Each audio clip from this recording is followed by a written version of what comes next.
Hey everyone, welcome to the Pat Mayo Experience Zurich Classic Picks and Preview. Fienberg and I will be coming up here in a second live, so if you're watching this on demand, feel free to skip just a little bit forward, probably like 45 seconds to a minute, or just check the description because the time codes will be in there for everything you want to know. Remember, if you just want to listen to it in a podcast version after the fact, iTunes, Spotify, Stitcher, TuneIn, Audio Boom, Google Play, iHeartRadio, wherever you can download podcasts, you can download the Pat Mayo Experience. Please rate and subscribe, help keep the show free. Give this episode a like on YouTube while you're watching it as well. That, shockingly, does go a long way. We're going to try to get some of your viewer questions at the end as well. And, of course, I got to let you know about FantasyNational.com. Over the past 3 weeks, over $1 million, at least $1 million in winnings. Actually, 1.05 million in winnings when you add my 20 grand into it and the Gups 20 grand into it and another grand that we found, another 10 grand that we found in some Thunderdome tickets. It's been really good. So get a membership to FantasyNational.com. Aight? Okay, let's get to this. Fienberg and I coming up. Zurich Classic. Mayo Experience. Mayo Experience. Mayo Experience. Mayo Experience. Experience. Welcome to the Pat Mayo Experience. Joining us live if you're joining us live, so welcome to that. If not, if you're on demand, then hey, thanks for tuning in. You can get the audio versions up on the Pat Mayo Experience podcast feed on demand if you don't care to watch my handsome visage. We're going to be previewing and making our picks for the Zurich Classic team event. No DraftKings this week. We'll be touching on the China Volvo Open a little bit later on and taking some of your viewer questions. So if you do have a viewer question and you're just tuned in right now, email the Pat Mayo Experience at gmail.com. Leave it in there because I don't really want to get involved with the chat too much because then I won't see all the questions, and just send it to the email. It'll work out much better that way. Do want to let everyone know, FantasyNational.com, great week to go try out the site because there is a new feature, the mixed condition model. It's a model upon a model. It's like Inception. So what you can do is, some people are like, hey, I want to see putting on bent grass over the past 24 rounds, but if I pick bent grass 24 rounds, it sets everything to it, including off the tee, strokes gained approach, around the green. Now, with the mixed condition model, you can just set your putting to be on bent grass. If you want to say driving and approaches in windy conditions, you can set it that too, and you can have it a custom date range, and then mix that into your actual model to spit out the power rankings. So that's pretty cool. And I do, before we get into this, want to give some shout outs. Geoff Fienberg, you're first.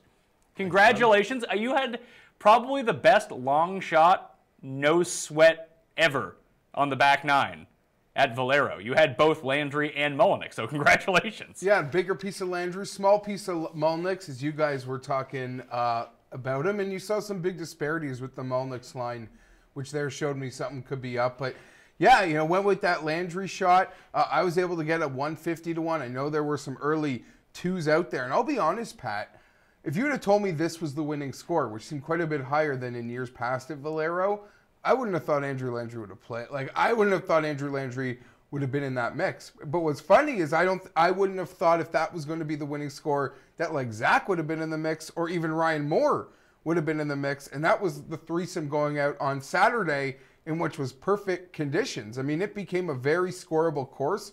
A lot of those holes were downwind and easily birdie. Were easily birdie holes if you hit it strong off the tee. And Landry, he kept, I don't know what happened in those like final 7 holes, how Mullenix was able to stay one back because Landry couldn't hit the putts and Mullenix was making great scrambles. I mean, when he was fried egged on 14, when he was on the, like, had to putt almost through the bunker grass on that next one, and he made some incredible up and downs. And Landry, when he missed that 3-footer for par on, for birdie, what was it, 14 or 15? No, it wasn't 16. When 18 was a... It was whatever the par 14, the par 5. I was like having flashbacks to Siwoo. I was like, this is gonna happen again.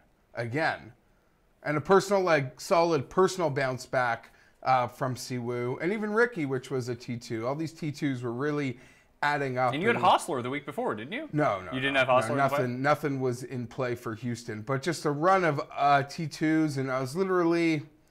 You know, I don't know, should I be doubling my output and playing each ways is something I've really been starting to think about, because I really do chase these outrights hard and I've been getting burned a lot. So I was finally Such a relief to get a big, not just a Sunday hero, A big Sunday hero, big Sunday hero. So for me, I had the top 5 on Mullinix. Grayson finally kept it together to cash the top 20 for me, but I mean, I got shut out on the first round leaders on both the each way and the front, so I actually ended up down a little bit of the week. Like, Mullinix kind of saved my week. It was going to be a disaster week. Had he had won, it would have been nice. But it's funny, on 17, when he got himself into that spot where he needed to get up and down for birdie to tie the lead, I went and looked at his numbers for the week. I was like, what are Trey Mullinix's around the green stats? Because I saw going into the final round, he'd been excellent. He'd been top 10 in the field. And he gained a whole bunch on Sunday as well. He was sitting 7th in the field when he was at 17 to get that up and down and hit the shot like I would hit it. Oh. So afraid of going over the green that he chunked it into the bunker. Yeah. It's the one part, like, we can talk about stats all we want, and I think they're a great starting point to lead you in the right direction, but you start getting the pressure turned up to 11 on the 71st hole when you got a chance for your first career win, and the nerves tend to come in a little bit. He was running hot. Like, he was jittery. And you could tell it. You know, fact of the matter is, a lot of the times, you know, you make those long shot bets, you're just thinking, like, just get me a chance to Sunday. Maybe there's hedge equity with those big ones. But for the most part, most of the bets I find we make, you do have to have some belief in the guy's ability to close. Even if the number suggests he won't be there, you have to kind of suggest that. Now, I didn't know, even having bet on Andrew Landry, I met a new guy this weekend. Because he just, you know, seemed very consistent. Every stat was off the charts. It might be because he's a much better putter than Kyle Stanley, but he just gave me a real big Kyle Stanley vibe. Oh, absolutely. But also, which I guess when unaware of when making the bet, is he's rocking fresh baby swag as well. He was, and it's funny because it's like the first time in 4 weeks I haven't bet Andrew Landry to win. I was just like, yeah, he's not going to be here, because I got it way wrong based on the results. I mean, Mullinix came through. He was the leader in driving distance for the week. He was the leader coming into the week of anyone on tour. But you mentioned the names that were at the top of the list. Landry, Zach Johnson, Sean O'Hare, Ryan Moore. Like, these are not bombers whatsoever. I thought this was going to play like a bomber's track. And the bombers from down the list all played pretty well. Like, Mullinix played well. Tway had a bad Sunday, but he got himself around. Even X ended up making the cut. But it was like Scott, List, those guys, just gone. So that was really surprising to me. And Jimmy Walker played really well. There were a couple of moments where, unfortunately for Jimmy, he bogeyed the birdie holes. He was the guy I was scared of Sunday morning. Be like, if we have a trade day here, who's the, like, I didn't think Landry was going to hold on at all. But, and I didn't have the utmost faith in Trey Mullinix either. But I was like, hey, I need Trey to come through for me. And then I live bet Neiman at 200 to 1 Sunday morning. And I was like, hey, all right. Let's see what happens. That's a whole different conversation. But I just looked at it. I was like, Walker is the guy I'm scared of here. Because even if it gets windy, he's going to be fine. I've bet on Zach Johnson this year. He didn't have his bad round yet. And finally, it's not even that he had a bad Sunday round. He wasn't there. I was busy all Friday morning. I look at it. I see his scores. He's on a heater. And then you see he's like 3 to 1 on a live line. You just like giggle inside. Luke List. Burned. He was 30% owned on DraftKings. I went overweight. I bet him to win. You made him your one and done. This might actually turn out to be okay. Very predictable. Listen, if you fade the chalk on DraftKings and you actually commit to doing that, it was a very profitable week for you because all the low-owned guys from the top were the ones that ended up doing really well. Like Ryan Moore was the only guy over $10,000 that did anything whatsoever. And even Billy Horschel, who no one wanted to take at his big price, he ended up having a really good week. Brent Snedeker, who no one wanted to take because everyone was all over Scott and List, and Kevin Chappell. It turned out that Brent Snedeker was the play from that area along with Horschel. So fading the chalk, fading the popular plays really turned out, and fading the predominant skill set that everyone was looking at turned into a very, very valuable play at Valero. But I like it for List because I made this comment to you last week, and the only hesitation that I really had about him is that his really top-end finishes. Second at Heritage, or third at Heritage, second at Honda. And then even at Valspar, he was T16. What do these courses all have in common? They're all less than driver courses. And windy courses. But they're all less than driver. And now we're like, oh, Luke List, he bombs it. He's top 10 in driving distance. He's going to dominate this bomber's track. Maybe he doesn't play. So you're right. He is like the Gary Woodland then. So Colonial. I even mentioned this too. Like Colonial might be the track. A Texas track, less than driver course. He can make a lot of these holes easy for himself. And now that he's done this, he ain't going to be 25 to 1 anymore. He's going to be like 40 to 1. Hope so. 50 to 1. Hope so. But even from a DraftKings, I got so many messages this week like, I'll never play Luke List again. Like, what are you talking about? He's probably been the most profitable player on DraftKings so far this year. I got so much of that at the Masters regarding Alex Noren. He's been really good this year. Like, I don't care. Whatever, man. I don't know. My main takeaway from the Valero, and I'm not even kidding, Trevor Immelman is fantastic. Is great. No, he is excellent. He's the greatest thing that happened to golf cup. Like, I thought he was outstanding. You like him better than Bones? They're both great. They're both great, obviously. So we can get Noda out of there? Well, it seemed like it's a bit of a B team week for CBS. It was a B team week for everything involved. Okay, fine. Yeah, there was a moment on Stat Tracker on Sunday where it had Landry like hitting 4 from a native area on a par 5, and Mullenix 3 feet for eagle. Ended up being incorrect. They both parred the hole. I would have taken that. You probably would have. But yeah, it seemed like even B-team shot tracker. But to my original point, Immelman was outstanding. And yeah, it was the CBS B-team, and some Costas and Baker Finch exchanges really were so freaking annoying all weekend. Immelman was a shining star. A shining star. Maybe we'll see some more. Maybe he's going to stop playing in some of these events and just join the broadcast. I would look forward to it. Because he's been doing some panel work on Golf Channel. Doing some of like the Golf Central stuff. I can assure you I do not watch Golf Central. Okay, I'll say this. I took nothing from those panel appearances that he would be as good as he is as like a course walker with like the leading groups. But it was great. I thought it was great. Said it a few times. So. Any other Valero thoughts?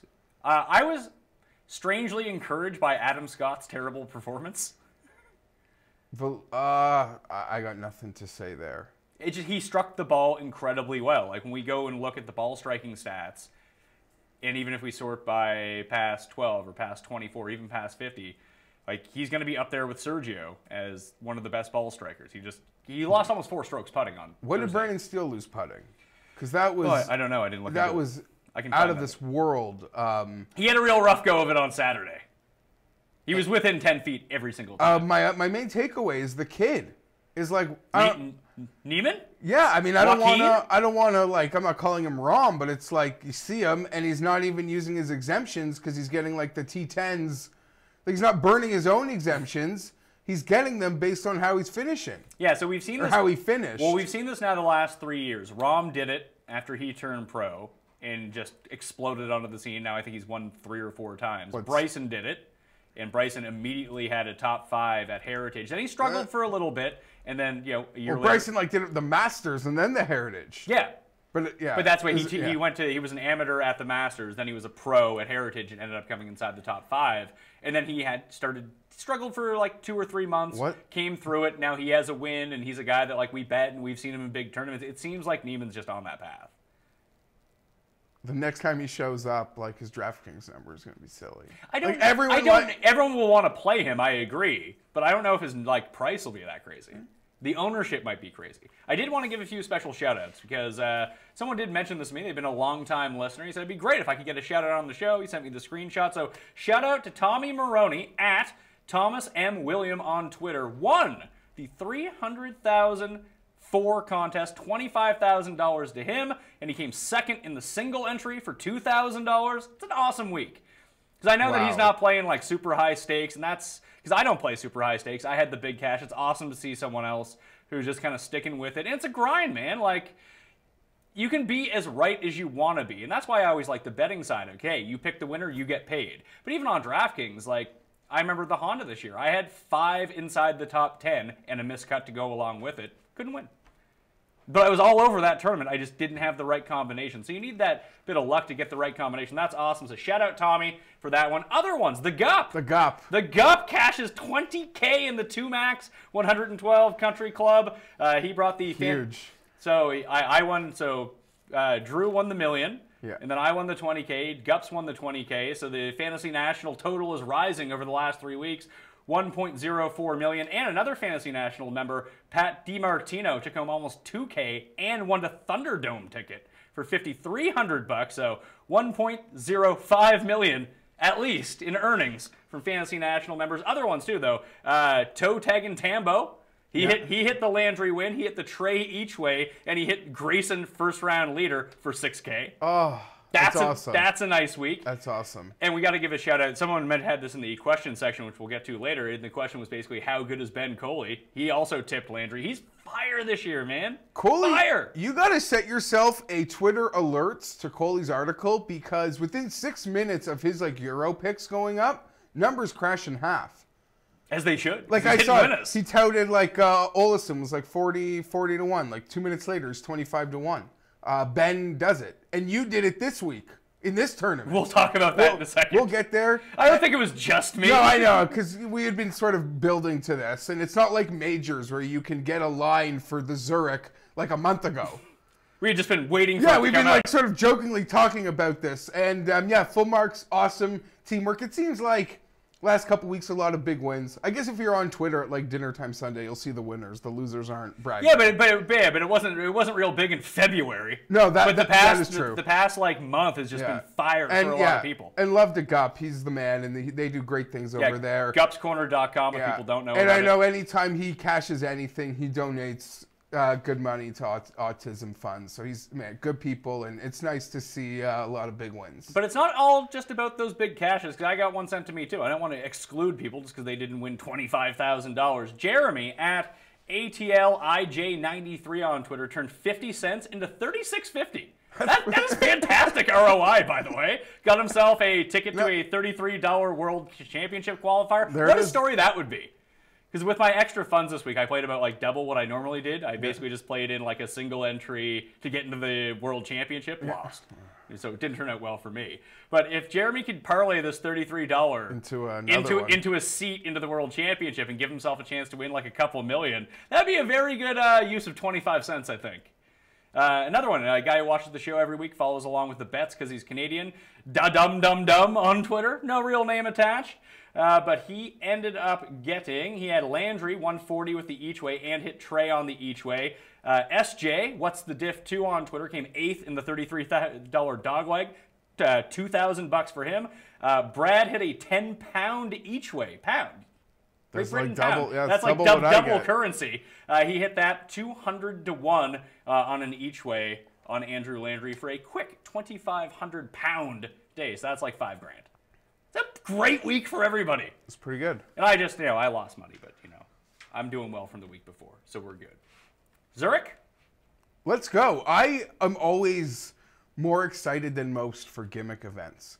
Maybe it's because we found luck with them. I mean, you had this year at match play. Historically, we've done well at match play. And I won this tournament last year with Cam Smith and Jonas Blix. You hit the Super 6 with Kiradesh. Yeah. So also, by the way, shout out on your Alexander Leve hit, which you didn't even post out there. I know you hit it. I stole it at Jedlow.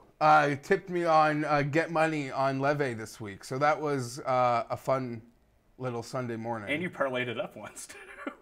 Yeah, I did with some other games. So Van Rooyen, EVR, who's always contending in Europe, was wearing the Patrick Reed pink, the exact Patrick Reed Sunday Masters I saw he had decent odds this week. We'll get into China here in a bit. But the course for this week for the Zurich TPC Louisiana, par 72, 7,425 yards. And do you know what this is?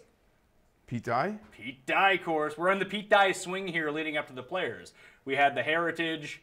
We had the match play a little bit earlier, so we're good with that. I like this course. It's a fun one. I think it kind of fits almost any skill set, to tell you the truth. So that's always good. But the par 72 leaves it open, and it's really hard to dig into stats during team events. I think it's almost nearly impossible. So yes, for the betting this week. Do you have the schedule of rounds? What their format? It's 1 and 3 and 2 and 4 are the same. One's alternate shot, one's best ball. I believe 2 and 4 are best ball because that's when the really low scores were last year. Yeah. Then alternate shot was 1 and 4. You get some 12 under rounds in best ball. Yeah, that's how Kisner and Scott Brown made the playoff last year. They were 12 under in the final round to force the stupid playoff. With the crazy chip. With the crazy chip in on 18. The same chip that he couldn't make to force the playoff with Leishman at Bay Hill when I had Kisner and you had Leishman. But it's okay, because he gagged it in the play. Actually, Scott Brown gagged it in the playoff, and all was good. Let's get to the top of the odds. So we have Rose and Stenson are the favorite team here. They're 7 to 1, followed by the first time we've seen Masters champ Patrick Reed. Since the Masters, he and Patrick Cantlay are 12 to 1. Palmer and Spieth, 14. Bud Colley and Justin Thomas, 14-1. Bubba Watson, Matt Kuchar, 14. Wes Bryan and John Rahm. We'll talk about that team. They're 16-1.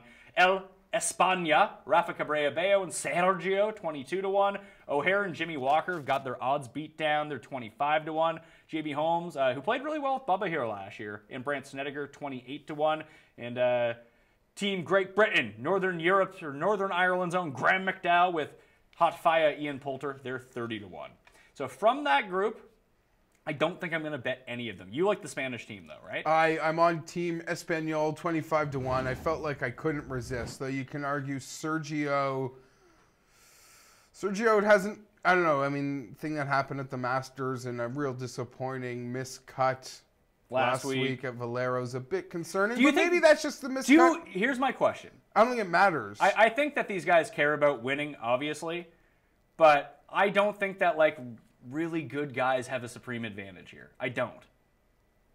I would agree. Last year kind of played out that way. I don't want to read too much into... It was 1 year. We don't know. Into it. I mean, a lot of guys are already talking this morning about the variable of a lot of these teams. It's like one guy has a tour card, the other guy doesn't have a tour card. Like, you would think it's the inferior player who would feel the pressure, but because the majority of these teams are friends, maybe it is the superior player that feels the pressure to do a solid for their inferior buddy.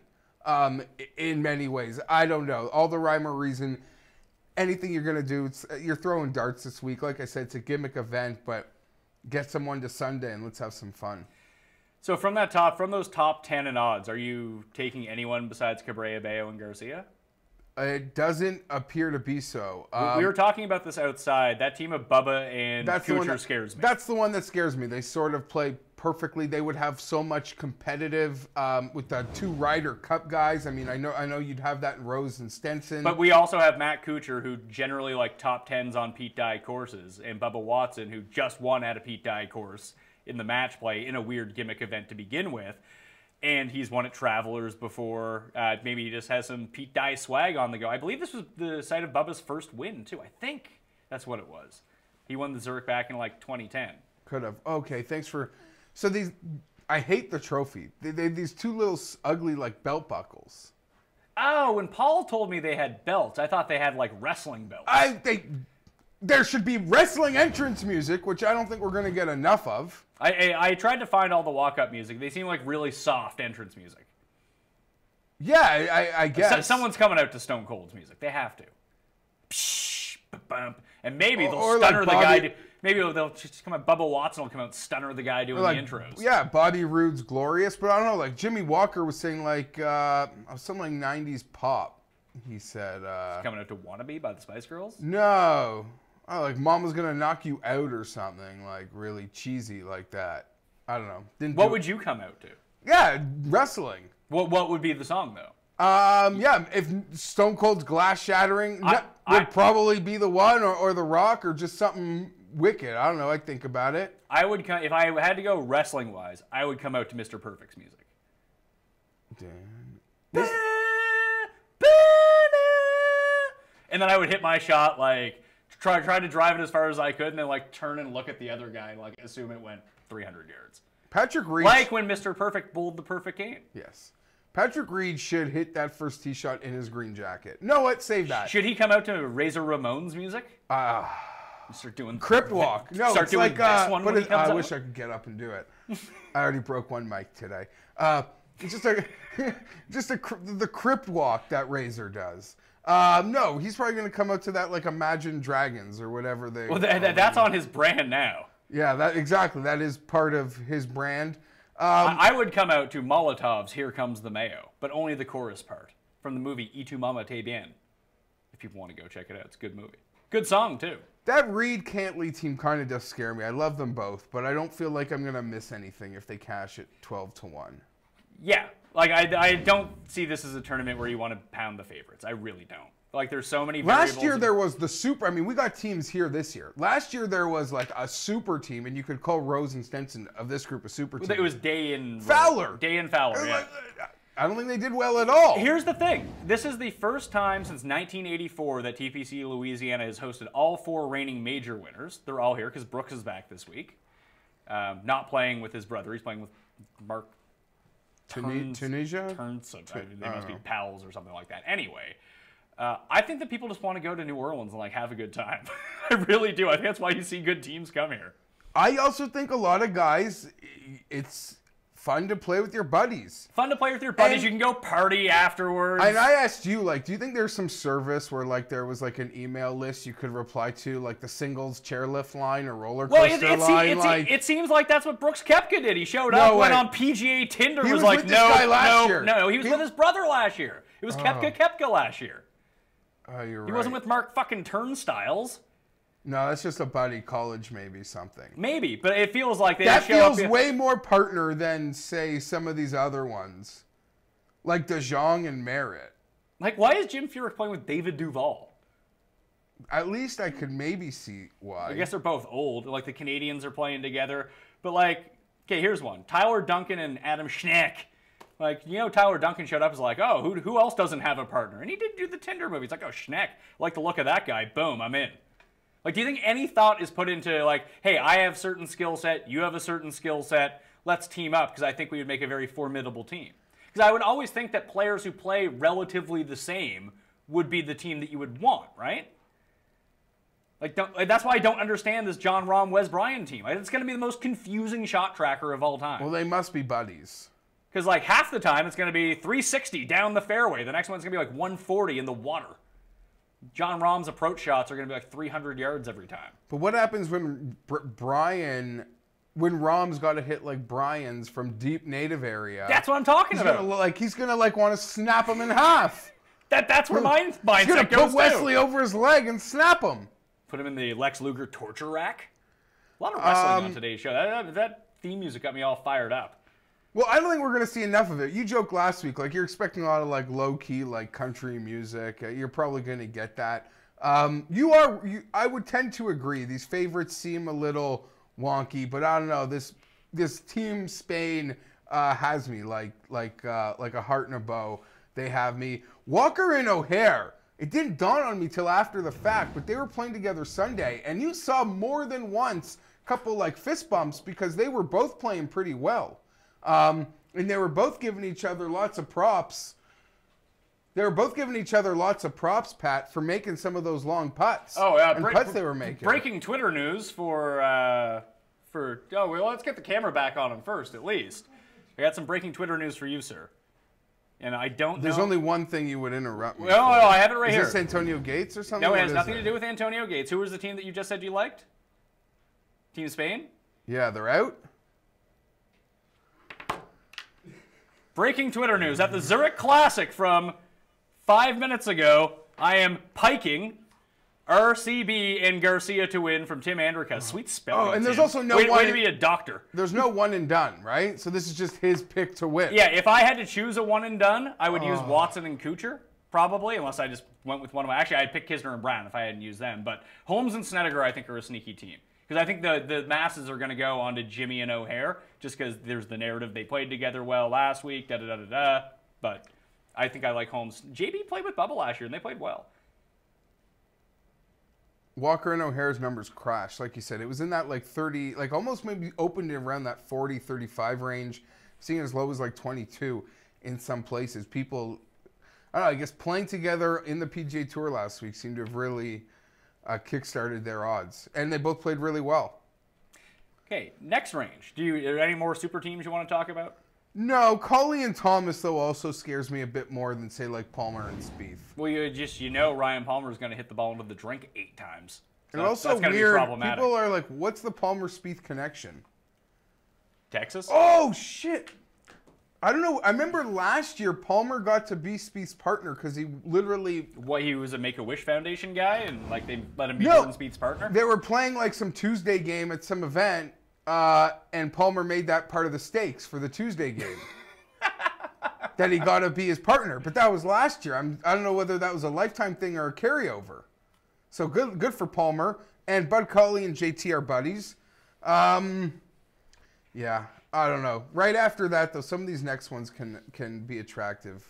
Okay, so this next level, we have Berger and Woodland at 30-1. That doesn't do it for you? Duffner and Perez at 33. Hoffman and Watney at 33. Oosthuizen and Charles, the South Africans playing together. They're both 33. Day and Ruffles, the Aussies, 33. A lot of hype around them this week, by the way. Day and Ruffles. We'll talk about them in a second. On it. Horschel and Piercy, 35. Ann and Na, the palindrome team. That could be sneaky. 35-1. Lovemark and Steele, 35. Fleetwood and Paisley, 35. Blixt and Smith, the reigning champions, and the glorious team that catch me by 100-1 last year, are now at 35. Probably will not be betting them again. This is the range I like a little bit more. I haven't actually jumped on any of them yet because I wanted to kind of run it by you first. I don't know if I really trust Ryan Ruffles. Although he did play well with Kyle Stanley at this event last year. Day has played well in this tournament in the past. Ruffles drives it. I watched a few holes of them at the Canadian Open last year. This team could be lethal. I'm buying into the hype of this team. If you just look at it from the sense of, hey, you get Jordan Spieth with Ryan Palmer at 14-1. So you have an elite player like Jordan Spieth with, a middling guy like Ryan Palmer. They're 14-1. You get world-class Jason Day at 35-1 in this tournament. Like, that at least makes sense to me. Do you know how much better is Ryan Palmer than Ryan Ruffles? Is he? Yeah. A couple things. Do you remember this was the event? I don't remember who won it. It was a Monday 3-round playoff. Oh, I remember who won. Well, so we do remember. Chris Stroud beat Jamie Lovemark and Bjorn An because we had bet both Ben An and Jamie Lovemark. But this was the course. This was the event where Day would have won. Vertigo in the woods or something. Yeah, but this is the one that he would have won, but it got shortened to 54 holes. Because he missed the playoff by a stroke. Yeah, and he was just charging. And if they were going to play 18 more, there's no doubt who would have won. And that was during, right before he went through his stretch of winning every tournament. So I guess, does that do anything for you for Ann? No, it gives that me... team, I like this Day Ruffles team. I'm going to look it up because you had mentioned it earlier, so I'll go to fantasynational.com and look at last week's stats. How bad Steele putted? How bad Steele putted? Because I kind of want to bet Steele and Lovemark. That's a Pat team. That is a very me team. I thought they would be higher in odds, though. Same with Horschel and Pearson. Yeah, but it's such a small... I think they saw how they got burned last year by 100-1 team, and I don't know what Brown and Kisner were, but I bet you they were like 60-1. It's a very condensed, it feels like a very small field that you're right. Well, and there's only 70 teams too. There's a huge amount of players in there, but if you just look at specific odds, that's why I think long shots. So the books kind of felt like Steele lost over 4 strokes putting last week and still came 30th. 5 off the tee, gained 3.5 through approaches, lost 4 putting. And I liked Lovemark last week. His ball striking is rated out incredibly well, and he has played well at this course in the past. They're on the card. Putting them on the card, 35-1. I don't mind that team at all. I'm a sucker for Day and Ruffles, and I can tell you, any thought for Berger Woodland? I was thinking Fleetwood Paisley. Well, that was going to be my next. There's a question mark beside them for me. You give me Tommy Boy at 35-1? It's like his best friend? Yeah. And he came over and played last week. He didn't play well because he putted really poorly, but that's the strength of his game, is putting. But isn't that also part of the shtick? The first events out of the that first North American I like event? That. I just like that he's over here. He's kind of figured it out a little bit, I guess. But if his putting can come along, we know that's Tommy's one thing that he sucks at. Yeah. That if he can get a hot putter going during one of these alternate shot rounds, and Tommy's sticking it to 8 feet like he normally does, and Paisley's running the hot putter, they could go low. And when else do you see Day at 33, Fleetwood at 35? If you just bet on the player, you don't get these numbers normally. So they're a question mark for me. If you check facebook.com/thepme. Yeah, question mark, we'll call it. I'll think about that one. I will be in on Lovemark and Steele. Day and Ruffles, I'm giving some consideration to because I do kind of like that Bjorn An and Kevin Na team too. But do I really want to bet on Kevin Na to win anything? No. It is a sneaky team. There'll be a lot of 11-foot birdie putts all week. Yeah, and Bjorn An will miss them all. Will they make them? This next level is where it gets fun. Party Marty and Russell Knox, Team Scotland, coming out at 40-1. Scott Brown and Kevin Kisner, if I was playing in a one-and-done, who I would pick, I bash them immediately. They're at 40-1. They opened at 55, so I have them at 55 with an each way to go along with it because I just thought that number was huge for the runners-up last year. And the whole story behind Kisner and Brown is that they've been playing together for years. And they're basically, I guess they are beatable since they lost in a playoff here last year, but they're a great team. And both at alternate shot and best ball. And Kisner's a Pete Dye assassin. Yes. So. Yeah, no, that money's in. You crashed. I don't know whether you crashed it or everyone crashed it, but before I came to my senses to even make a golf bet, it was already down. But I'd still make it. I was actually waiting for the lines to open so I could bet them. Because I figured that people would get on them during the week. But 40 to 1 on Bet365 right now. You mentioned they were like 33 on Bovada. Yeah. Like that's around the number. I guess the question, someone asked me, like, would you still bet them at 33? I think I would. I don't have to, but 33 on Bovada, 33 on Will Hill. I would still, would you bet the 33? Yes. I know you have the 40 number available to you, so that's a better bet, obviously. But if it was only 33, would you bet it? Yeah, because I'm not. It's mainly for the peace of mind and something we've been talking about for a month. I would not bet because of 7 points. Yeah. In the end, like the mental anguish of them being in contention would be killer for something that you've been telling other people for a month that you're looking forward to doing this. So the other teams in this range, you got Kraft and Tway, who played well at this event last year, if we remember properly. Griot and Uline, 55. Sneaky. The old man team who played together last week of Jerry Kelly and Steve Stricker, 60 to 1. The two Tiger Woodses of the senior tour now. You're right. It was a team event in Champions. Yeah. Harrington and Lowry, Team Ireland. They're coming at 60 to 1. Garnett and Hadley, 66. The Glove and Chez Reavy, 66. Finau and Summerhays is really interesting to me at 66. Kirk and Poston at 66. So Kirk and Poston both coming off really solid weeks. So here are the first time in a while we've Poston's actually seen well. Poston like on the first page. No. 3 pages of the leaderboard. Yeah, he made the cut. No, I'm saying first time in a while, like they turned a page and you could see his name. Summerhays also played well, but that's an event he generally plays well at. Well, are we gonna do it? Finau and Summerhays. Well, there are. If you're back talking just the number, there are 1, 2, 3, 4 teams outside of Brown and Kisner in this range that I want to talk about because I do have interest in all 4 of them, but I don't know how much interest. One is that Finau Summerhays team. The other one is Garnett and Hadley. Who Garnett has a win. Hadley's been playing well. They kind of set up like the reason that I ended up betting Cam Smith here last year had nothing to do with Jonas Blix. It was that Cam Smith was just trending really well, and he was 100 to 1. Kelly Kraft and Steve Stricker. Can you stat Hadley from last week? I can. And Kelly Kraft and Kevin Tway, man, they were a good team last year. Kraft is playing well this year. Tway is making cuts. I just think they complement each other's game really well, and I think that's a pretty good odd. The books know, like the books have to know something. They're 55 to 1. Why aren't they 100 to 1? Why aren't they the same price as Matt Every and Sam Saunders? To me, the bet there is Finau Summerhays. How was Finau's health? I assume I totally forgot about that. I assume if he's playing, he's fine. I mean, isn't this the exact? Why would you risk it? Isn't this the exact event you would take off like a couple weeks before the Players after the Masters? Who'd you want to know at Hadley? Yeah, because he was on the green. He hit every green and fairway on Saturday and didn't make a putt. He basically did what Andrew Landry did, except for Andrew Landry made the putts. Let's see here. He actually gained strokes last week. His around the green game was positive for the second time this season, and he putted well. He's been playing. The ball striking was way down for him. 2 straight events where he's played really well. 3. 3, sorry. I forgot Houston. 18th, 7th, and 20th for Chess and Hadley. Right, that's Houston, Heritage, and Valero. Yes. Yeah, sorry, I forgot about Houston where he went off late on Sunday as well. It's not a sexy team name, though. Hey, that's could neither is Kisner and Brown. Neither was Scott and Smith and Blix. Yeah. I'm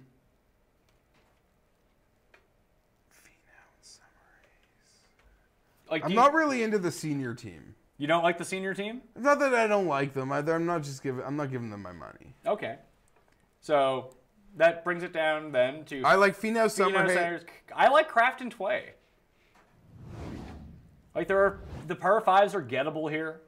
You know Tway's going to be able to get there, and the one good thing about this event, if you have like an elite skill, and we'll get to that when we get to like some of the bombs, but like he can score on par 5 like no one's business. And in these best ball days, when Kelly Kraft is for sure going to make par, just Kevin, go for it. Fire at the pin from 300 away. Yeah, good call. And then maybe you fluke into a few eagles, and then boom, you're looking good. So they're a big maybe for me. So they're on the maybe list. Who else I say was on the maybe list? Fleetwood and Paisley are on the maybe list. So I'm in on Lovemark and Steele, Brown and Kisner. Those are the two guys, 35 and 40 to 1. And I'll give the other two a harder look and really figure out what I don't know if I want to play a huge card at the team event. I hear you. So the next But also when you're starting your card in the 40s, it can get yeah, but better. I just don't want to invest that much into this week, to be perfectly honest with you. Next level down, Brooks is back. Brooks is here. He's 66 to 1 with Turnsa, Burden Johnson, English and Swafford. Someone finally pointed out English. Hey, Jeff keeps saying that Harris English is playing well, and as soon as someone else noticed, he started bogeying every hole. Yeah. So, only you can notice Harris English playing well. Mullenix and Randolph. Go back to Mullenix after a nice week. I'm not, but they'll be fine. The Gooch and Landry. Feel bad for the Gooch. McGirt and Sam Burns. This is the one pair. Sam Burns has been playing really. I He want won to on the say, web tour. this is the one pair where it's like, I wish Burns' pro partner Was better? I say pro. I wish Burns is like, Burns and Finau. what would that number be? Probably like they wouldn't be lower than Brown and Kisner, so they'd probably be like went- probably be like 45. It's like, I wish Sam Burns didn't have to be the guy that I think is going to have to carry the team, and I'd want to bet it, if that makes sense. I just wish Dirt was playing better. But this hold on, is the hold time on, of year though. when he starts playing He better. got though. blown off last The week. Was first that hole. weather? Or No, was that just he got into the just woods. sucked? No, he got into he hit the ball. Because I woke up, it was all the joke. He hit the ball into the woods on the first hole of the day, and he made a quintuple bogey. He took a 9 on the hole. And you're just done. No, he tried to, and this was talked about all week, and the leaders never really got themselves into problems. But I remember Charlie Hoffman saying this. You know, like, if you get yourself in the shit, eat your medicine, get the ball out, and go on your, like, there's enough holes you can birdie to not make it worth your while to take, same thing as Kevin Na did when he made 16 at that course. Like, if you're in trouble, get it out of trouble and move on with your day. And Dirt decided to play hero ball on the first hole out of the woods, and then didn't get out of the woods until 5 shots later. So, Jimmy Walker did the same thing on 18. Is that a long week off, though? Sure. I mean, you really think that the rest is really factoring into this? No, we have guys going from Morocco to China on the European Like tour. I said, I just wish Burns had a more stable... I wish Burns didn't have to carry the team. I'd be interested. Who else were you asking me? There's someone in this range I am interested in, though. Are you interested in Brooks at all? I'm interested in watching Brooks, Are you interested in betting Brooks? No. Okay. but for the U.S. Open, maybe. I need to look more into Shinnecock. If anyone out there has like a Shinnecock connection, It's- like you know the superintendent or something, get him to talk to me. I'd like to have him on the show to You talk know about... Tim Anderson, self-proclaimed Shinnecock Look, expert. That's true. The fairways are narrow. They're not, well, I guess Aaron Hill's their wasp. People are like, Brooks, you know, you can get in trouble like you couldn't get at Well, Aaron Hill's. But comparing Aaron Hills to other U.S. Opens is It's kind of tough, dangerous. but I went also. back and I was looking at the results of like the 2003 when Goosen won and Phil came second. Like Stephen Ames and Mike Weir were inside the top 10. It was just a really weird go. It seemed like short game players and guys that traditionally play well on tougher tracks. Seems like golf was in a really bad time. Tiger came like T17. It's like, it's the worst major finish for Tiger Woods like ever. Who are the good players? Such a, I don't know. I was gonna Anyway, mention it's really hard to glean from like this types of skill sets that popped up because the winning score I think was +1 or even something stupid like that. Is there anyone else in that range that you did want to bet? have we crossed 100 or you stopped at 100? I stopped at the and Kang part here at 125. Okay, so these are two. This is like a first or last sort of thing. I haven't bet it yet, but it's caught my attention at the moment. Danny Lee, David Lingmerth. How'd you know? Because you said first or last. Who else would it be besides those two? They both. I don't know. With a partner, they're both. Danny Lee's playing better. And Lingmerth is a Pete Dye guy. Yeah. The players. It's where he battled Tiger late one year. Career and big- in Memorial, didn't he? Remember he outdueled Justin Rose? That's Nicholas, not Dye. Sorry.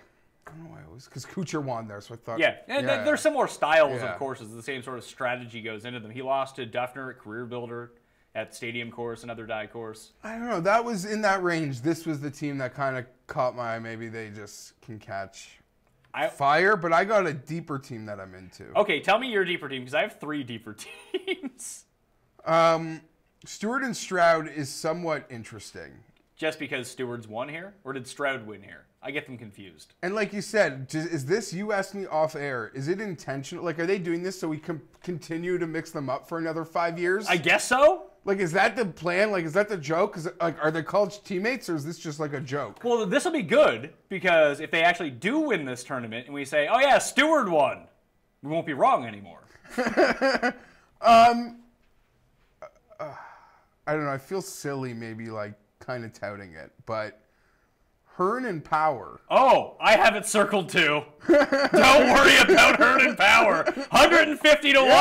Let's get this. David Hearn threw it out on Twitter. Hey, here are my career results at TPC Louisiana. Played well last week. Getting some form going. Seamus Power, sneaky good Pete Dye player. Let's do this. Each way, 150 to 1. First round leader, David Hearn, coming off an amazing performance on Canadian TV. At the Masters, shows back up to Valero, has a great week, gets some fire going, he's building momentum. David Hearn. If we could bet low Canadian team, even though he's only half of it, I'd take him over Mac Hughes and Corey Connors. Hearn won a big like 3-ball versus on Sunday versus like Horschel and Snedeker. Good. I want to say Hearn, longest face in the biz. Charles, Lovemark, and David Hearn. Like I said, Hearn doing those TV hits for TSN during the Masters. He looks like a Hearn with the glasses and the hat. He doesn't look anything like that. No, I know. Doing his TV show, look like a borderline, like handsome, normal guy. Well, he's very stiff. Is the one thing. That's the one thing I noticed. Like when you see people that I noticed a lot. Like even me. Like when I first started doing videos and everything coming into broadcasting school, and I still see it with some people that I went to school with. But like they're super stiff, like very robotic. They don't know what to do with their hands. They move like this. Like, yes, thank you for that. But he was very good. The analysis he provided was excellent. And much better than Brad Frittich did. And they didn't even get Mike Weir in for the weekend. David Hearn was so good. Good point. No, it's so funny you're on that team. I know you were in the Seamus Power guy in the past. I'm surprised to know you're going to jump on this Hearn bandwagon this week, though. Power and Hearn. Powered up for David Hearn. Love it. Love it. So the other two teams, do you want to take a guess without looking at my sheet? You're going deeper? I have two other teams around that like same similar range. I'll hide my sheet so you can't see it. I tweeted about this weekend that I was encouraged with this guy's play, and I'm such a sucker, I'm going for it. And he's playing with a guy who's sneaky playing good. Yeager and Mitchell? No, I did give Yeager and Mitchell a good look. Then is Silverman and Atkins? It is not Ben Silverman. Yeah, because you... Sam Ryder, JJ Spawn, 140 to 1. Ryder had a late tee time. Hardly on the weekend. newer. But he could be in the winner's circle. If he just comes T5, pays for the week. Same as all these guys. First round leader, T5 each way, and boom. The outright win, 140 to 1. The other one, just because these guys make birdies in such large quantities that maybe that one of them can make birdie on a hole and the other one can like make their triple bogeys like they usually do. But I'm going. I'm going to push on the team of Lanto Griffin and Brandon Harkins, 150 to 1. Both those guys have had moments this year. Both of them make birdies in bunches. Harkins makes a ton of eagles. Lanto's really up there in birdie or better percentage. They just make a hilarious amount of bogeys. And they both can't putt. But put them on a team, maybe it cancels itself out a little bit. So again, like Hearn and Power, like Spawn and Ryder, Lanto and Harkins, 150 to 1 with the each-way first-round leader. Because you've kind of, hinted at a couple people that you saw show some life in that Chaka Crane team catching. That absolutely does not interest me. And for jokes, well, certainly not betting it, but any you think the wedding vibe can give Smiley a couple birdies? Smiley got married? Yeah, they were all there. Maybe that was stressing him out. Maybe that's why he was playing. It was a really funny picture. Like, it looked like an investor's photo with JT and Ricky and Spieth. And I think Lovelady was there too, because he's part of the JT and crew. Well, I think what should happen, and this way we can get our boy Bodo on tour full time. I spent $10 betting on Bodo last week because he's a good man. So I like that. Didn't turn out well. He's plus 20. You can do that when you win $20K the week before, I guess. Yeah. Hey, listen, Bodo's got money. He's won twice on tour. He's fine. But I think that whoever is how poorly Smiley is playing this year, I think if you have the highest aggregate score of any player on tour, you're automatically on Bodo's team for this event. And that's your team. Smiley and Bodo, because I'd bet on that team, first round leader. It'd suck me in. And I'd enjoy watching it. Did you see that Bodo asked Gust if Gust was picking him? I didn't see that. He was trying to figure out if he was Anderkirst or not. I actually happen to believe he had a poor week because he just reached out to Tim in general. Just that contact with Tim just really turned things very poorly for him. Quickly to just jump back up, a team I don't think we said a word about. Berger and Woodland? No, because I kind of mentioned that. Like, everyone, you see that name, you think about, anyone should be thinking about betting them. I'm not saying you have to, but it's a team that catches the eye. Because it's two very capable players with wins. That Schwartzel-Louis pairing. Now, I always... Like, if you woke up and saw that team, like, barnstorm this event, sure. like, you're not surprised for nothing, right? Sure, but I mean... They don't have my money right now. They don't have mine either, and they're probably not going to get it. Yeah. But... Because you'd rather roll... Well, Charles been playing like garbage, for one thing. And you'd rather roll with, like, Fleetwood and Paisley. I don't even know... I'd rather roll with Steele and Lovemark. Just the way that they play, everything going on with them. They're playing well right now. I would almost like it more if it was Louis and Grace. Not Schwartzel. Obviously. They're the team that ran train at the President's Cup. Yeah. Not last time, the time before. You know you can still get plus money on Europe right now to win the Ryder Cup? Plus 110? It was like plus 140 at one point. And I started looking at their team. It's solid. They're both very Although solid. they might have to take LeVay now. They might not have to... He's top ranked 50 in the world. If by that, it's the reason they have to take him. No, they have to take him because he's French. Well, I understand that, but the French part's the obvious part. The fact is that he's top 50. It's not like... Yes. Now they don't have a choice. If he's top 50 come the end of the year, they got to take him. There's no question. But if it comes down to it... A few years ago, it was in Scotland, they took Gallagher. It was less competitive, it feels then. Yes, and then he walked out onto the course, started smashing watermelons. I think he might have hit the clinching putt, too. Good for him. But that was like a beatdown one. Stephen Gallagher. The first year we did the show, I bet him to win the Masters at 500 to 1. He didn't do well. Yeah, no, as of today, Levy's on the team, but there's nothing wrong with that. I'd rather see Poulter on the team. If I was betting on Europe, I'd rather have Poulter on the team. Oh, of course, but the thing was a little thing, but Bjorn, who is the... Tweeted at him. Congrats on the big win, No, pal. but Bjorn was also like in the booth for a lot of... So like he's sticking these shots to like win a tournament, and Bjorn is... I watched the highlights of it. He had a ridiculous up and down at one point. It was really nice. Very Patrick Reed, that's not comparing the Masters to what he did. Every time he made a bogey on Sunday, right back with the birdie. Yeah. See, it's funny. We said we were going to go short with this show, and we didn't. We can still do it. Picks for the week. So I'm going in on Lovemark and Steele, 35 to 1. Brown and Kisner, 40 to 1. Ryder and Spawn, 140 to 1 with the each ways and everything in the first round leaders. Hearn and Power, 150 to 1. Griffin and Harkins, 150 to 1. I will be adding Matt Every and Sam Saunders to my first round leader card because how couldn't you? Has there ever been a better potential first round leader bet? You get both Sam Saunders and Matt Every in one as a first round leader? I guess you could also get Scott Brown with a good player. Yeah, but they're going to be like 30 to 1 to be first round leader. Right now, the bets I have in are Team Spain at 25. Very Anderkurst. It's already in. Day and Ruffles.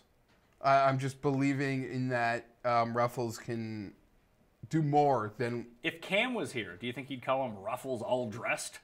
Probably. Brown and Kisner and Hearn and Power. But... You're giving a look to Finau and Summerhays. Finau and Summerhays have me staring deep into their eyes, and I'm going to pick one of, I can almost guarantee, Berger Woodland or Fleetwood Paisley. So I'm giving you a harder look to Day and Ruffles, Fleetwood and Paisley, and Kraft and Tway at 55. But again, Facebook.com/thepme. Wednesday afternoon, I'll have my final sheets released with the each ways, the first round leaders, all that fun stuff. And hopefully we can hit one of these bombs. How awesome would it be if Seamus Power and David Hearn won? That'd be fantastic. That would be amazing. Do you think TSN would acknowledge Seamus Power in the victory? No. David Hearn wins it by himself. The Zurich takes on teams of two all alone. Did you have any China thoughts? Welcome to the China Club. Not someone had one of the before we get. I got screwed. Well, not screwed. Well, there are viewer questions, and one of them is about. I'm gonna bring China up here.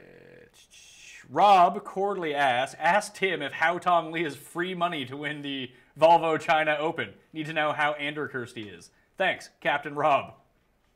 He's a well, no, it's Levy, then Barnrat, and Hao Tong. And Levy's won this before, but I believe he won at a different course because it's only in the last 3 years. I could be wrong on that, though. I tweeted about it earlier, and I totally forgot what it was. Because I do that. I forget things. That's why I tweet them, so I can go back and look for them. What's Surrey's here? He's 25-1. Okay. That's all. So now the Europe DFS players can go back to playing Surrey in Euro DFS. Yeah, and one I will mention, because you pointed this out earlier, and I hadn't even really considered it, is that everyone's jumping over to play DraftKings Euro Tour, which I fully endorse. I think that's great. I'm not going to be playing anymore. Why not? But you said it's going to be full of, like, awesome DFS players. Oh, yeah, all those PGA DFS guys, it's going to be like shark versus shark all weekend on Euro DFS. Yeah, so watch out with your head-to-heads, is what I'll say. Playing the big GPPs go nuts, but... And so I don't know if you saw this, but there was a lot of like rumblings on the Twitter sphere last night that a certain very popular book that's accessible almost around the world had a certain golfer at 200-1. I bet it. Baroff told me about it, so I went and bet it. It's been taken off. I bet it too. It's been refunded. They gave it. They got their Herberts mixed up. Yeah. So Ben Herbert was listed at 200-1. He's actually 50-1. So they just canceled the bet. Watch him still win. Yeah. Do you want to make any bets? Because I had bet Wang last week at the European Tour to see if he could repeat in Morocco. He won 2 years ago. He had it go until the final round. He was like the worst guy in the final round, but he had it within 2 strokes going into Sunday. I kind of want to bet this Eric Van Rooyen guy. He's Wiley's buddy. You got to like T5 him. Is that the move? Yeah, he's like, I don't know, he's always contending. Can you see his results? I'd have to go to official World Golf Rankings. Van Rooyen. Let's see. EVR. EVR? See, EVR. Yeah. He's the new Rob Van Dam. He always seems to be playing well. Here are his results. T7, T21 miscut, 10th, 59th, 18th, 52nd, 20th, 2nd miscut, 3rd. So lately he's had a 2nd and a 3rd. He's like peaking. I guess so. I really like him a lot. He sometimes gives you the vibe that he can't close something, but that's based on nothing. I'm actually a fan. T to green, apparently he's like lights out. And he can't I'm a putt. fan. So I'm going to go in on him at 40-1. I'll do the each way too. Do the quick each way on him. Not big bets or anything. And since we brought up Mr. Perfect earlier, I'm going to bet this guy Paul Peterson. Played well in the Hong Kong. He came 2nd in Hong Kong last time around. He's 66-1. He's an American. Whatever he won last year really screwed me. Anyway, I'm going to bet him at 66-1. And to pull it back, I actually went to college with a guy named, I think it was Paul Peterson. Don't really remember what his name was because we just called him Mr. Perfect. So just imagine, 2006, you're walking around campus. Why was he Mr. Perfect? Because he looked like he had the ponytail, he had like the curly blonde hair, he was on a massive amount of steroids, played on the football team, and only wore those like, you know, like the unitard that Mr. Perfect wore? Yeah. Like that, like the neon, not the like the turquoise and black. It's got like the 2 straps. Yeah, not the singlet. No, like he had a 2-strap tank top that he just wore around campus that were the same colors as Mr. Perfect. It was pretty impressive. His name was something close to that, so you're gonna get my money this week. Have my $20, Paul Peterson at 66-1, 10 on the 66, 10 on the each way. Questions? You want to get some questions in before we get out of here? Yeah. All right, I'll write down what time. 56, 54. All right. Michael Brown, how would you and Jeff make a DK contest for Zurich if you two were in charge of making one? I personally would not make one. I like an off week. Or just give the teams prices. I think it's like hard. I talked about this yesterday with Josh ADHD. It's just hard to code. Like sometimes you need an off week, don't you? Regroup your thoughts. Yeah, I don't know. It's not the end of the world. But yeah, I just give the teams prices. He did. Yeah, I would just do the team's same DraftKings scoring, just team prices. Yeah, and some people said, hey, you can just break the players up individually, and you can take different players from different teams. But that's tough because, like an alternate shot, how would you score them? I would just give the team's prices. Eli asked, big faves. Been watching your show for 3 years. Thank you. From Willett to Landry. That's about the extent of what we do. Willett and Landry should be what it is. Give me a lot of entertainment. A few bucks. I was enjoying it. Really great. Oh, just thank you. Question. Do you see a trend of first-time major winners continuing? At some point, Jordan Spieth has to win another major, right? Well, he's been the only guy that's done it. He won the Open last year. Where's our trend? Jordan won. Then we had it. Justin and Patrick. No, I think it's like 12 of the past 13 have been first time. Brooks was a first time. Oh, Jimmy sorry. Walker I thought we was were a on like first a time. consecutive streak. Jason Day was a first time. Yeah, obviously Willett. Obviously Willett Sergio. was. Sergio, yeah. So it's Boy, been Dustin, even we're going back to it's been like I think it's 13 of the past 14, something like that. wow. Yeah, it's got to end. You think it's gonna? Although I'll still be like a sucker for guys looking to pop their cherry. No, it can't end. Fowler, Rom. Gotta keep going. So that's Jerry's question. There was another one too about the U.S. Open. Michael asks, doesn't Webb Simpson at 125 to 1, Ryan Moore at 150 U.S. Open look like good value? Got Tony Finau already. Mike. Oh, and he's with you on the Chargers winning the Super Bowl this year, so that's great news for you. And Mike writes for Gup, so go to Gup's Corner again. Another shout out to them. Love Mike. He keeps inviting me out to a Charger game. That'd be pretty He's got sweet. prime seats. Yeah, it's L.A. It's By like, prime seats, you mean he has seats, and you can just walk down to the front row. yes. Sorry. Yes. I mean, I need to do. I'm gonna take him up on that. I sooner need to than do later. more research on Shinnecock, but it might be one of these accuracy, good short game, good long iron player tracks, which would make Ryan Moore and Webb Simpson also would be. I guess Webb Simpson wouldn't be a first-time major winner. He's won a U.S. Open. But It does seem like an accuracy. I mean, the only bet I have in for the U.S. Open, I have Jags money line over the Steelers parlayed with Rory to win, and it makes it 40 to 1. So I just wanted to bet Rory to win the U.S. Open. So that's what I did. Peter Furlong asks, had no each way on Trey last week. What about a chunk on 17? Honestly, one of the worst shots. Would you be betting him this week, seeing how badly he reacted to the pressure? I'm not betting Mullins, but it's not because of that. I just like other guys better in the Zurich field. But I always think it's important for guys to go through that before they end up breaking through. Like we saw Landry against Rahm in that playoff. I think that experience went a long way. Like he's been through that pressure pack, winning on tour. Now he had to go up against John Rahm and lost. When he went up against Trey Mullins, he won. But he's been in contention enough with all those top tens to have that experience that I think that really plays a role. And I think the next time around when you see Trey Mullins, I think that he'll handle it a little bit better. Yeah, I would completely agree. Not so much for this week, but I think almost every player, unless you're some of those like born a super elite, you're made better. When you see these like mid-tier guys break through. Yeah, but even we've seen so many super elites get a taste of bad medicine in a major. That usually happens at a major before they win, though. I always like to see that. Because we're not sort of, they win their regular tournament so quickly that we go right to them. When are they going to win a major? But yeah, to Mullins, I completely agree. I think the next time we see him in that spot, he'll be that much better for it. Brad asks, is there anyone better than Ben Coley? I'll say He's no. pretty good. I'll say no. Ben's the best. Yeah, we'll stick with yeah. He's on Golflandia with Wiley this week, too. And a very cool segment with the tournament director of Barbasol. Oh. Where they talk about all the logistical things, like who is doing the shot tracker and stuff.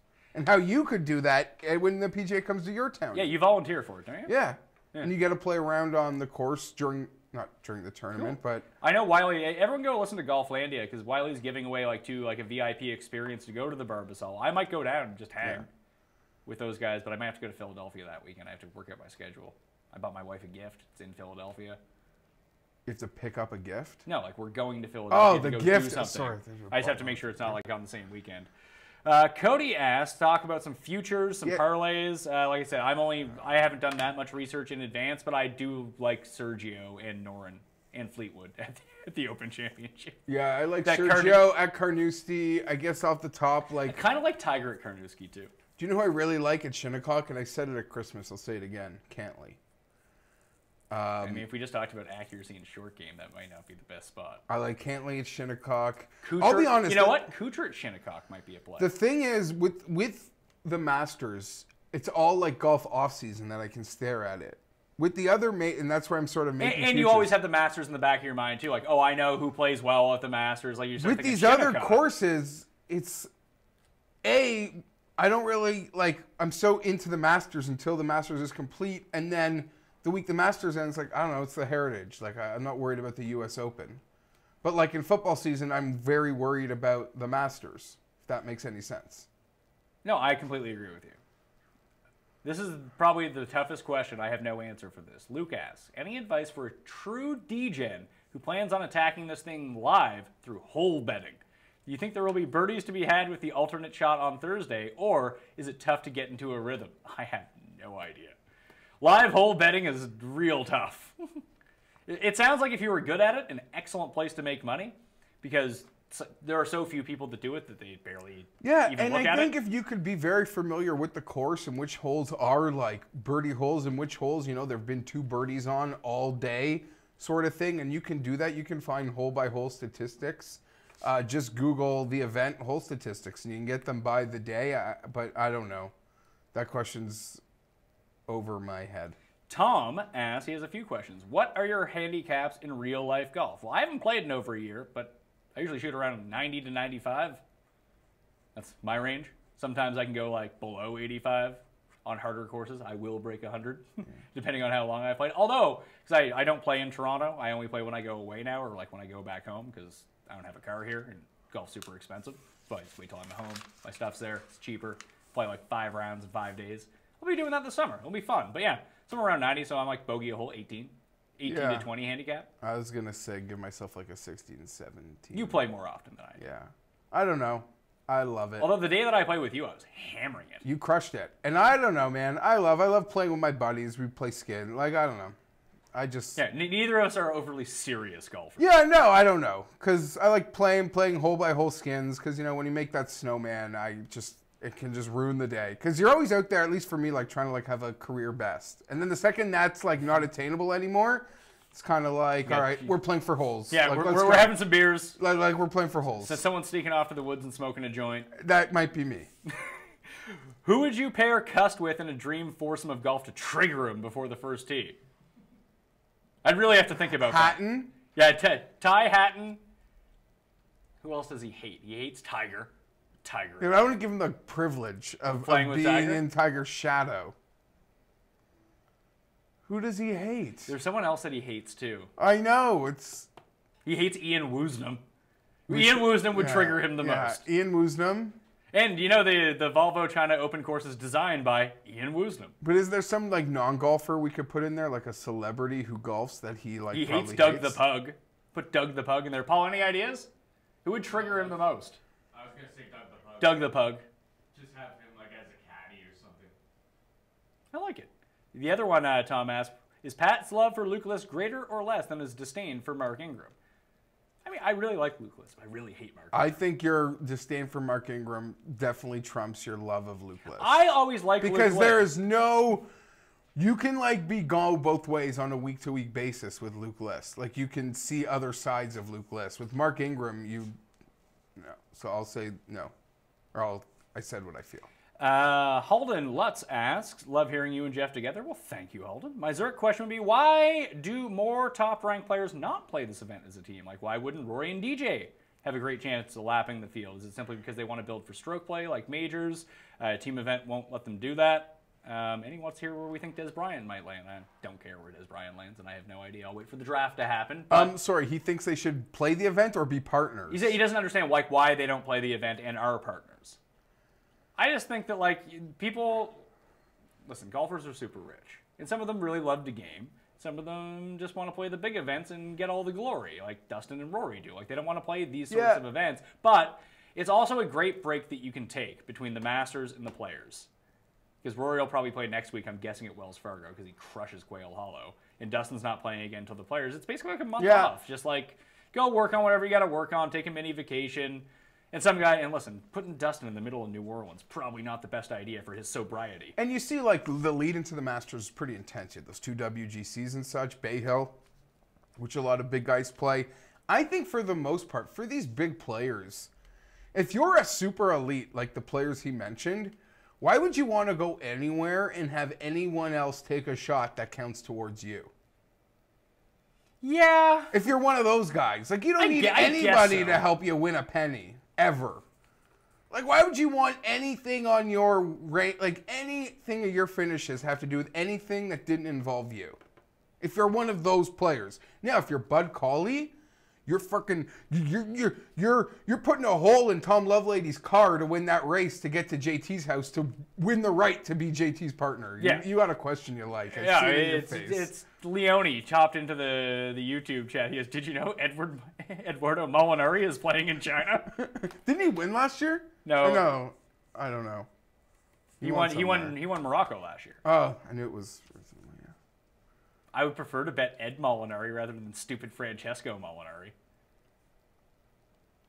I think that's it for questions. All right. Give the episode a like if you're still watching, by the way.